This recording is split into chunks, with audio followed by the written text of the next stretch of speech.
বন্ধুরা, সঞ্চিতা সহজ রেসিপি চ্যানেলে তোমাদের সকলকে স্বাগত জানিয়ে আজকে একটা রেসিপি নিয়ে চলে এসেছি, যেটা কিনা স্কুল বা অফিসের টিফিনে বা সকাল বা সন্ধ্যার জলখাবারে খেতে কিন্তু দুর্দান্ত লাগবে। একদম অল্প তেলে তৈরি করা। তোমরা এই রেসিপিটা দেখলেই বুঝতে পারবে যে একদম বলতে গেলে তেল ছাড়াই তৈরি করা রেসিপিটি কিভাবে আমি তৈরি করলাম। তাহলে তোমরা বন্ধুরা দেখো। দেখো আমি খুব সামান্য একদম হাফ চামচ তেল আমি প্যানে দিয়ে নিয়েছি। দিয়ে আমি একটু জিরে ফোড়ন দিয়ে নিলাম।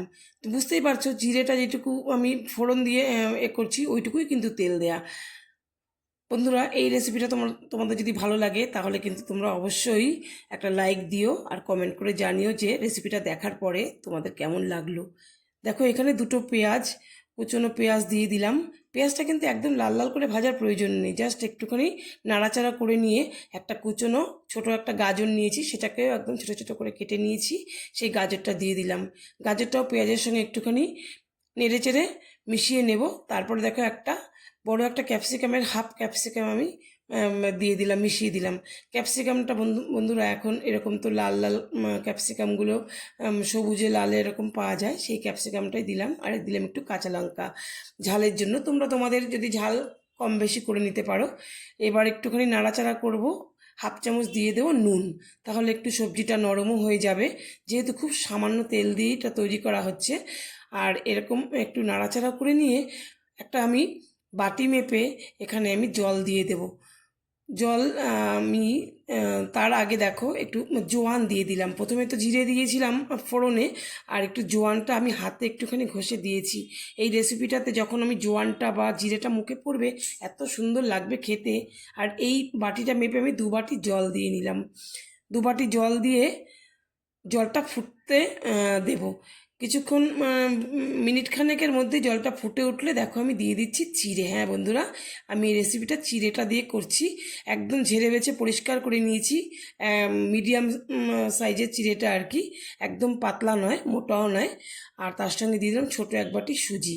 এটা দিয়ে আমি খুব ভালো করে নাড়াচাড়া করে একটা মণ্ড মতন তৈরি করে নেব।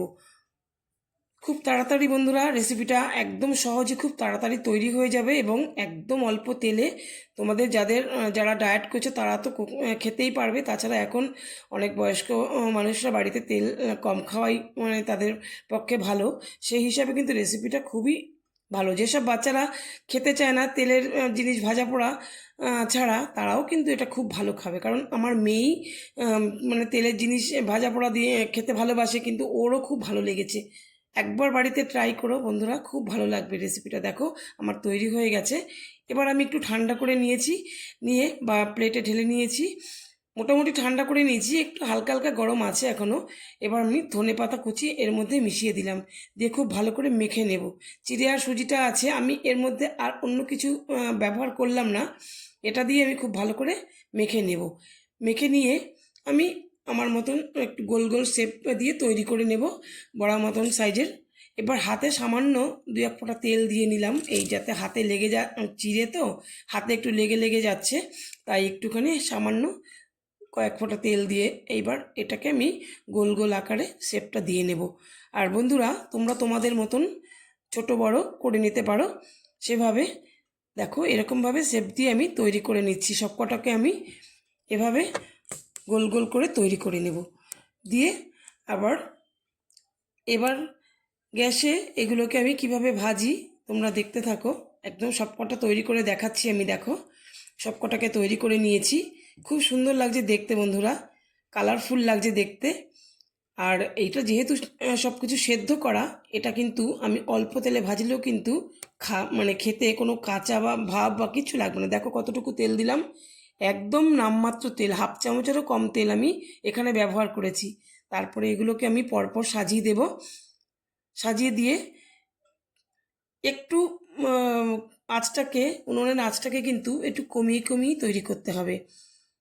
আঁচটাকে কমিয়ে আমি এটাকে দেখো ওলটপালট করে একটু ভেজে নিচ্ছি। একদম তৈরি হয়ে গেল।